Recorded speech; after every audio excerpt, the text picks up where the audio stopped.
આજના અમારા એજન્ડામાં આપણા પૂર્વ ધારાસભ્ય અને કેબિનેટ મંત્રી શ્રી દ્વારા બેરોજગાર અભિયાન જે ચાલુ કરવાની કાર્યવાહી ચાલુ કરેલ છે, એના અનુસંધાને અમે આ વિસ્તારની પ્રજાને એવું જણાવવા માંગીએ છીએ કે આ અગાઉના આપણા પૂર્વ મંત્રીશ્રીએ પોતાના 35 વર્ષના સમયગાળામાં શું શું કર્યું, આ બાબતે આજ ખાસ કરીને અમે માર્કેટિંગ યાર્ડ માણાવદરમાં ભારતીય જનતા પાર્ટીના તમામ કાર્યકરો તેમજ આગેવાનોને સાથે રાખી અને અમે સંવાદ યોજેલ છે।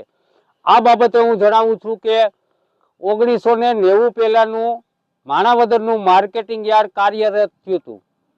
ત્યારથી અત્યાર સુધી એક ધારું એક હતું પૂર્વ મંત્રી શ્રી જવાહરભાઈ ચાવડાનું શાસન હતું।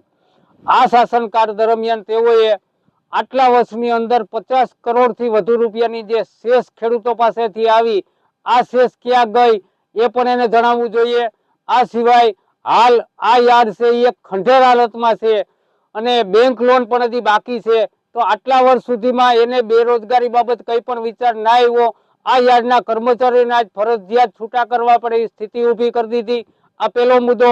ત્યારબાદ બીજો મુદ્દો જોઈએ તો માણાવદરની અંદર જે જીન ઉદ્યોગ કે ગુજરાતનું માન્ચેસ્ટર ગણાતું, અહીંયા એક સમયે 150 થી વધુ જીન કાર્યરત હતા।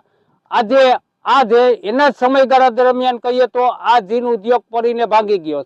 ફક્ત 20 થી 25 જેટલા જીનો સિઝનમાં જ ચાલે। અહીંયા અગાઉ 5000 માણસોને રોજીરોટી હતી। બેરોજગારી આ વાત જે કરે છે, આ રોજીરોટી એને છીનવી છે। અહીંયા અત્યારે કોઈ રોજગાર જેવું જીન બાબત જીન ઉદ્યોગમાં રહ્યું નથી।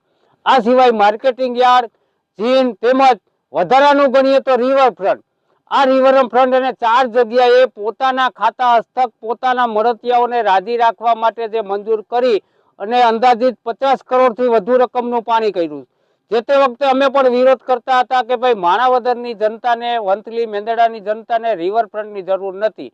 આ પૈસા આ વિસ્તારના ચેક ડેમો, નદી નાળાને ઊંડા ઉતારી અને પાણીનો સંગ્રહ થાય એમાં વાપરે તો ઘણું બધું આમાં લોકોનું હિત હતું। આનાથી પણ પરોક્ષ રોજગારી ઊભી થવાની જ હતી। ખીચાઈનું પાણી ખેડૂતોને મળે એટલે ખેડૂત સદ્ધર થાય, ખેડૂતના દીકરા એમાં ખેતી કરે, મજૂરોને વધુ રોજીરોટી મળે, આ પણ એક રોજગારીનો ભાગ હતો।